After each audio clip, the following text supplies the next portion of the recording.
Welcome to Elite Business Live 2024. I'm Ollie Barrett, honoured to be a co-host for this year's two-day event. We're here in our studio in St Paul's, in the heart of London, and joining you wherever you might be around the world. I've got a fantastic panel with me here. Thank you for being with us in person.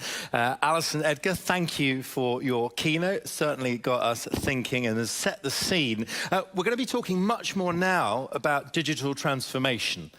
So we've got a sort of all-star lineup. One of my favourite entrepreneurs, I'm allowed to confess that, aren't I, Sarah McVitie? It's always good to see you.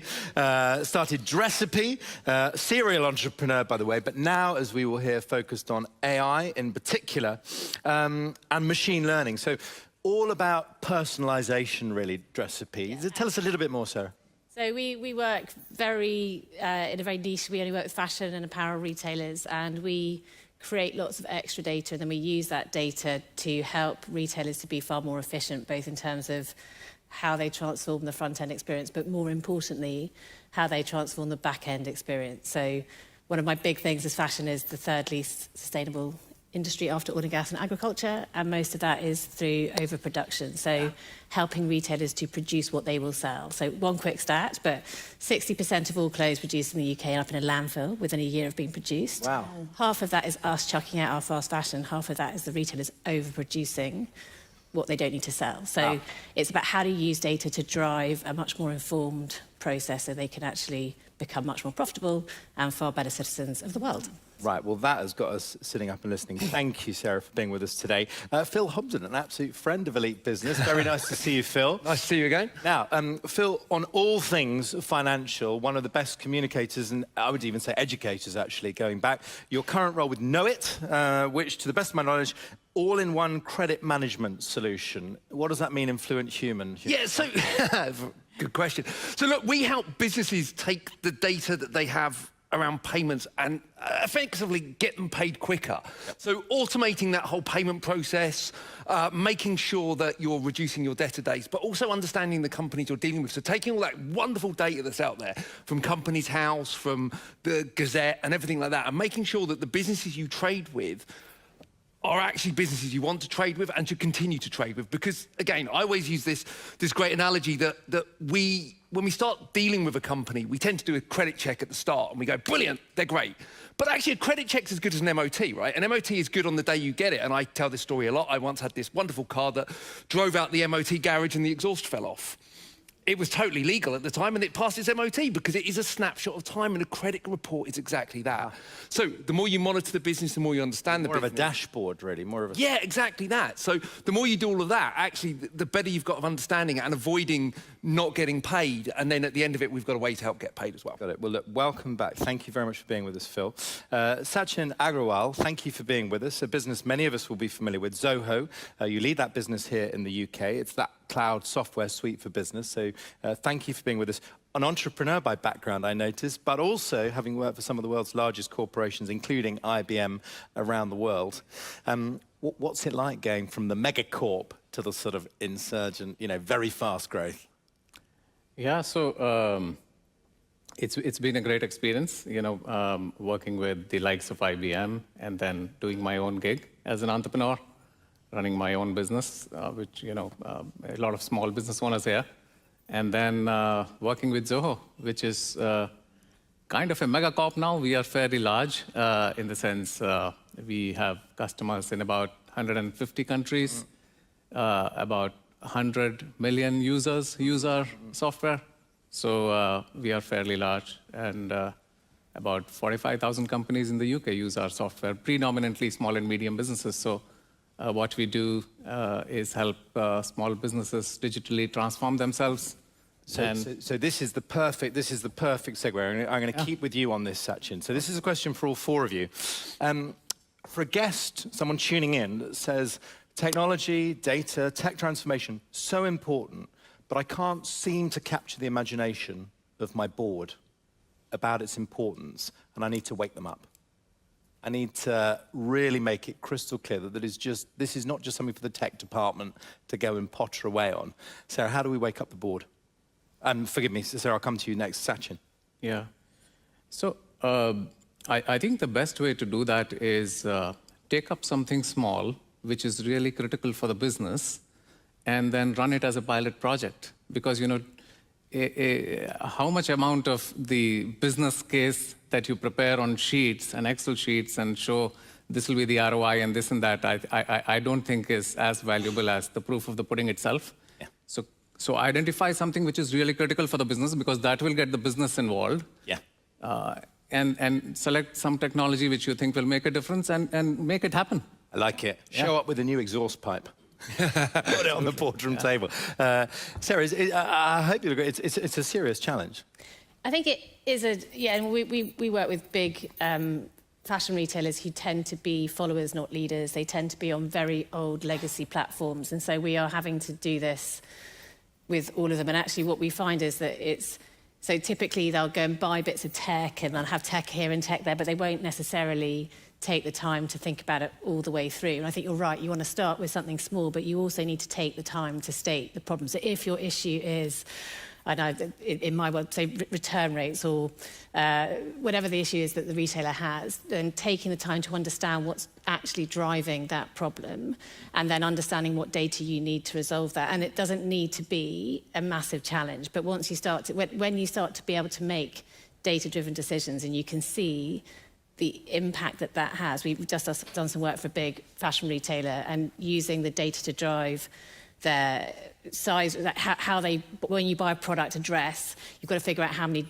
in each size to buy. And if you get that wrong, it fragments and you can't shift the fragmented stock. But just by getting that size curve right, you can increase their gross margin by 2 or 3%. Right? That is worth a lot of money. So I think it's taking it into small pieces and understanding, and then again doing a small pilot to prove the impact, and then suddenly it becomes very compelling. And yeah, so can you, for us, Sarah, can you just link that to Sachin's thought there, which is some of what you've described might be a longer play, right, to bear fruit. In terms of the low-hanging fruit, the quicker win, the exhaust pipe, if you like, have you got an example of that, where they can bring results quicker to the table? I mean, I'm being short-termist to play to Sachin's theory.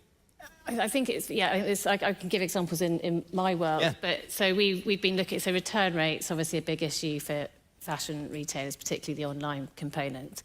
And for a lot of retailers, they've assumed it was all sizing, and so they all bought size tools, and the return rate is still going up. It's now actually higher than the pre-pandemic times, right? So we said, right, stop, just take a step back and let's have a look, just with the data you have today, and we'll understand what's going on. So we said, right, how many times, so take your customers, and typically what you'll see is that there's only, I don't know, 0.4% of your customers are responsible for 20% of your returns. So understand your customer profile, and then for some of those customers, they're really profitable, it doesn't matter. Other ones are deeply unprofitable, in which case just don't email them. You'll get a 3 percentage point reduction in your return rate. Or look at your products. So again, you'll have a small number of products that disproportionately drive your return rate up. And again, once you look at those products, I've just put too many trends on one item. Well, you can see very clearly that goes back into the buying and merchandising team. So very simple things that you can do. And actually, when you look at the sizing piece and you say, right, when does the same customer buy the same product in at least 3 sizes over any number of orders in a year, for example, that's clearly a sizing issue. That's typically 10 to 20%.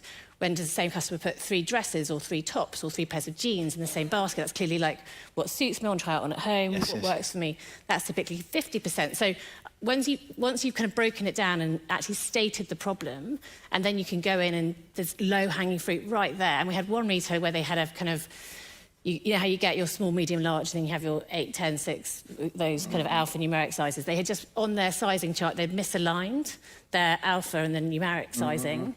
And so they fixed that, 1 percentage point reduction in return rate. So it's simple things like that that I think very financially that can really drive the benefit. So don't be scared to do simple things. Helpful, thank you. Now, Phil, briefly, what if there is, and I'm going to generalise, a disconnect where you've got some very tech-savvy, typically younger members of an organisation, but the board, back to my first thought there, is quite laggard. How to deal with that when the benefits are clear, but you're really struggling to sell it? Controversially, you need a new board. But if there is that disalignment in the business, that alignment will never happen. It's very hard to drag people that are technically laggards over the line and get that commitment. But to start a transformation project, you need them bought in from the You need beginning. one of them, don't you? You need one. Yeah, you just need one. So you just need to get that one person on the board that can do that. By the way, in terms of your fashion thing, I actually did that yesterday. I ordered 3 of the exact same shirts because I don't know what size I wanted. So yeah, I'm with you on that. But no, look, I won't joke. be being emailed again, Phil, don't worry. I know, right? I'm off that mailing list.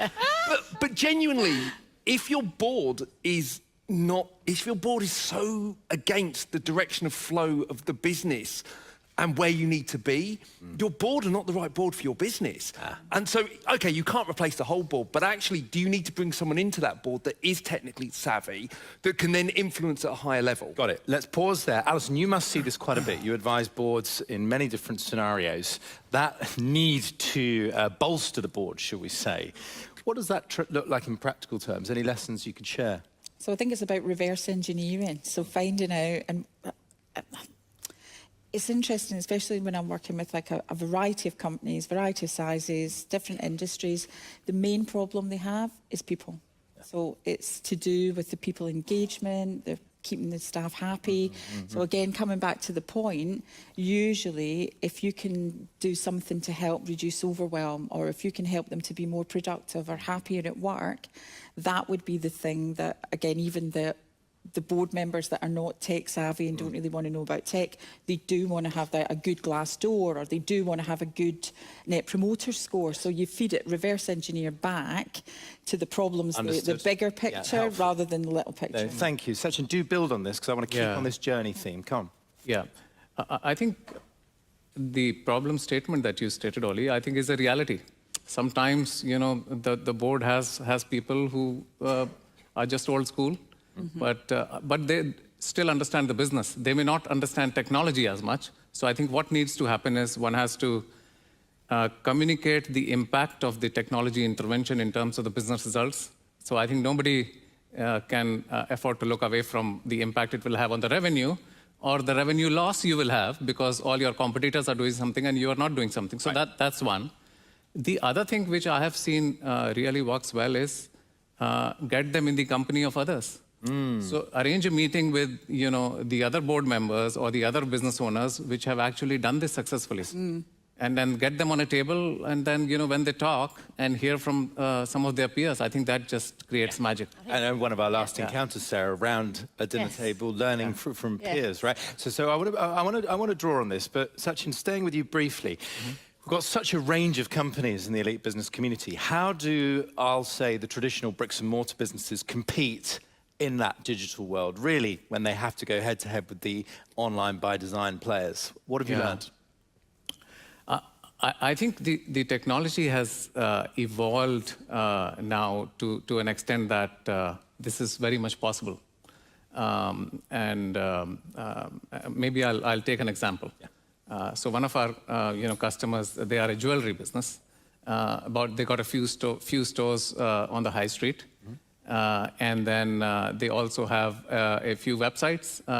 One is a brand for second-hand jewelry. The other is a brand for watches, and so on and so forth, right? So now these, interestingly, as you would imagine, so there is physical commerce through the high street. There is e-commerce through the website. But all of this exists in silos. The data of all the customers of each store is in Excel sheets. The data of the e-commerce business my world. is in some other system. It's run on some e-commerce system. Now, what this leads to is, you got a customer which bought a Rolex from one of your stores, and there is another customer which bought some cheap silver jewelry. They are both in the same line for customer service request because that's centralized. You don't know who is where, and somebody who bought expensive stuff visits from the website, visits your store, you don't know who this customer is. So you're not suggesting that they would prioritize the Rolex customer, are you, Sachin? Surely not.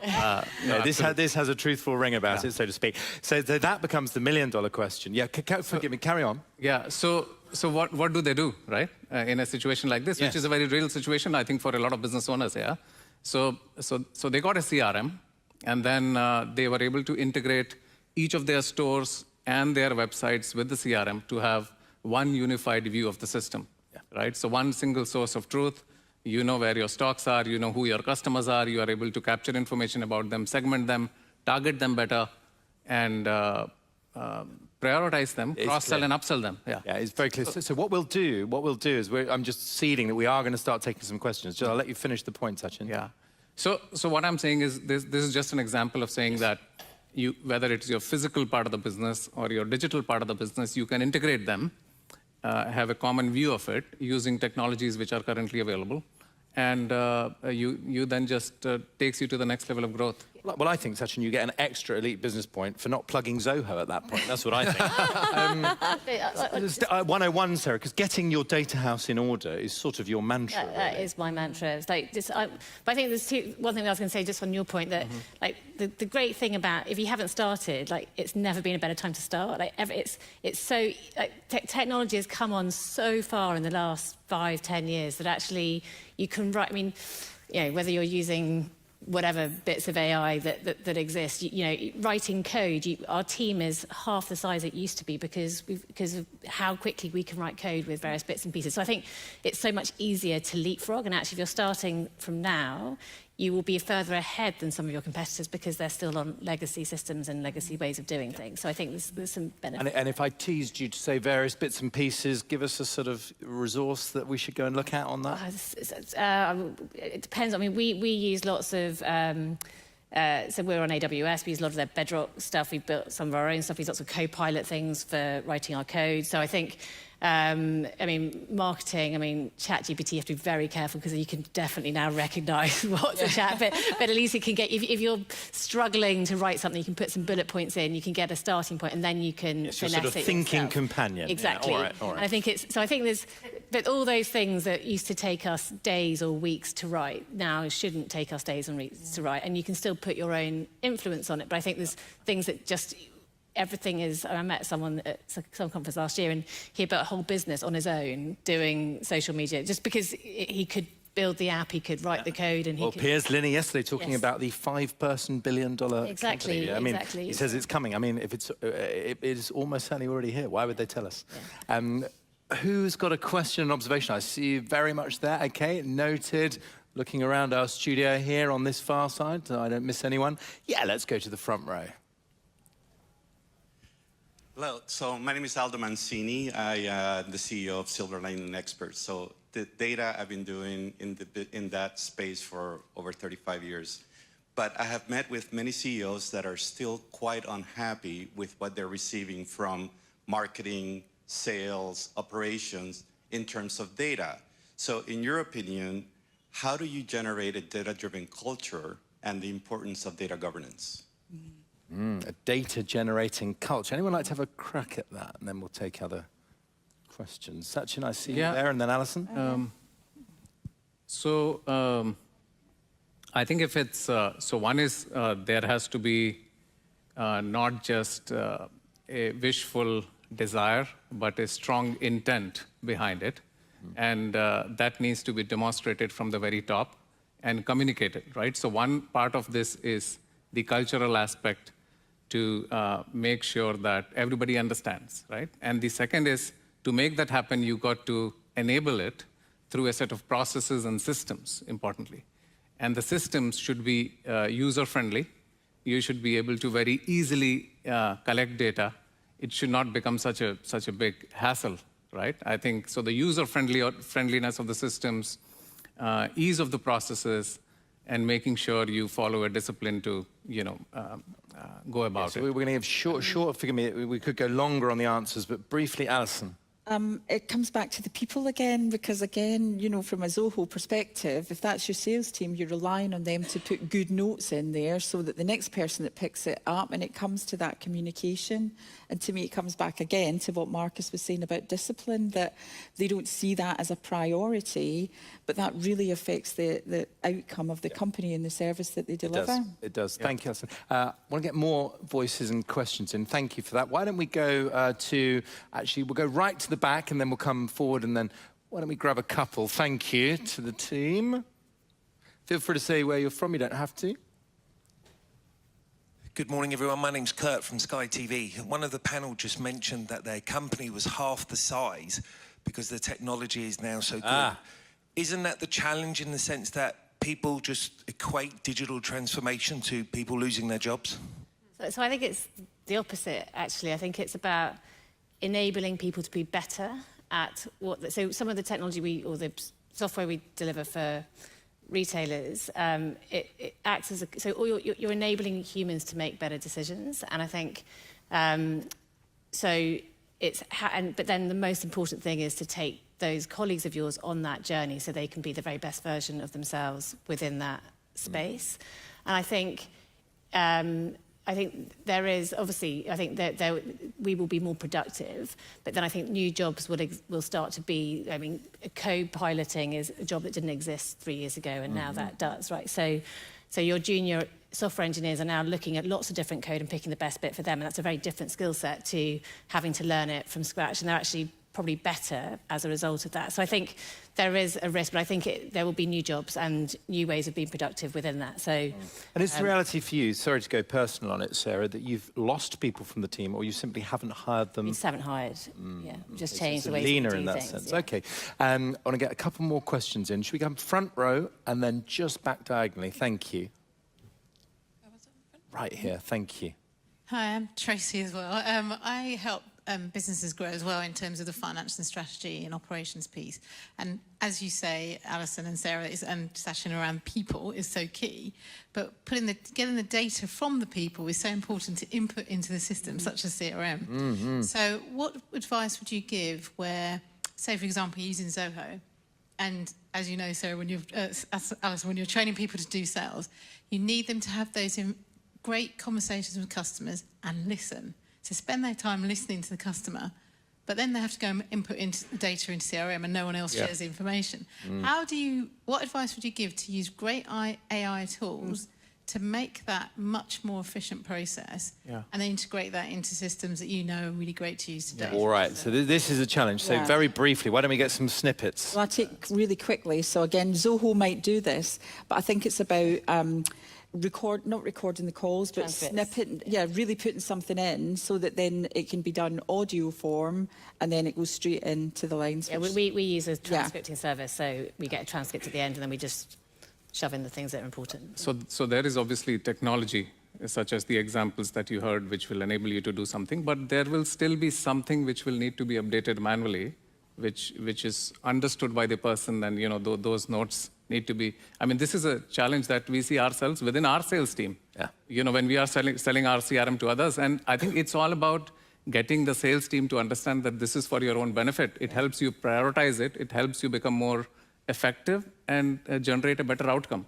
From a leadership perspective, the other thing you've got to look at is the CRM itself and how it's set up. I've spent 2 months in my current business ripping the CRM out and putting it back in to make sure it is usable from a sales and a marketing and an MI and a SMT perspective. So if they're not using it, it's possibly because it's been overcomplicated over the years. And some sales databases and CRMs are built in such a way that you can change and change and change and change and change, and then it becomes a Frankenstein's monster and no one knows what to use or where to put stuff. So actually, I think you've got to start with the people are important, the education, the training, and getting them to buy into it. But you've also got to take a look at what you're asking them to do and is it streamlined? Because salespeople ultimately are focused on one thing.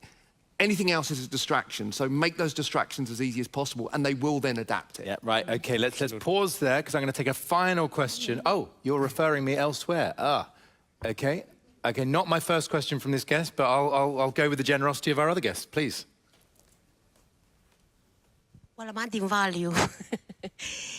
You were talking about the systems, of course, in place. Having come from a corporate background of travel industry as well as leisure, I would like to say that systems come first and then people. And the reason for that is because if the system is set in place in such a way, then the people know to use it properly and so on. For example, a sales process. If you didn't recommend a hotel or something else, a sticky note will pop up and it will prompt you to do that. So I think the systems, the way it's designed in order to not miss anything. So no invoice was going to a client without everything being checked that way. So I think it's about a system, then the people will follow it. Great point. Right, well, that's almost, unless there's a quick comeback on that, we're almost getting up to time here. But can I ask you, though, here's a question for you, Phil, and it does link these 2 points, especially what you've just said. You talked about ripping out and putting back in, right? In a way, you had a mandate with a fresh gig and a new role. There's a lot of reputational risk attached to that if you don't have that reboot excuse. How do you navigate that when you could be taking an awful lot on your shoulders? Carefully is always the way to do anything. But for me, it was about putting my plan down, talking to the people in the business as well, and making sure that everyone was... Going back to one of the first points that was made about getting people to buy in. Yeah. And why are we doing it? What's the outcome, and what are the inputs going to be, and impact going to be? But I'm trying to mix my metaphors, but are we talking about gradual dismantling? Because it's kind of the flip side of the pilot concept, isn't it? Or do you sometimes just have to say, wait, we're drawing a line, we are completely starting again? If something's already there and embedded, like the CRM we have, you have to draw a line and go, look, as of next week, we're making these changes, and this is the way we're going to... How does that play out, Sarah, on your clients? Because these are huge retailers. Yeah, I was going to say, so if I look at, and there's been some, so in our world, there's this whole, they're always replatforming. Every retailer is always replatforming, and they've gone from these legacy systems to these new ones, and there's definitely, and there was this big move towards kind of headless, and yet, unless you have a team that really understands how you're getting, and it's a better way of doing things, it's all great, but if you don't have the team internally that have the skill set to do that transformation, you end up, it's 4 years, you still haven't transformed, and actually you've lost your job, right? So that's the point. Yes. So I think you need to be very careful that you understand and you speak to other people who've been through it, who are of a similar size and type of business as you are, and you understand where the pitfalls are, and you make sure that do you have the right team in place to do it? Yes. And are there ways you can do this section first, and then that's it? Where do you get the bedrock first? Yes. And what are the foundations? It's back to that camaraderie, isn't it? People who are going through it, who have been through it. We have been beaten by the clock, so let me say a massive thank you to Alison, to Sarah, to Sachin, and of course to Phil. Thank you very much indeed. Thanks, everybody. Thank you.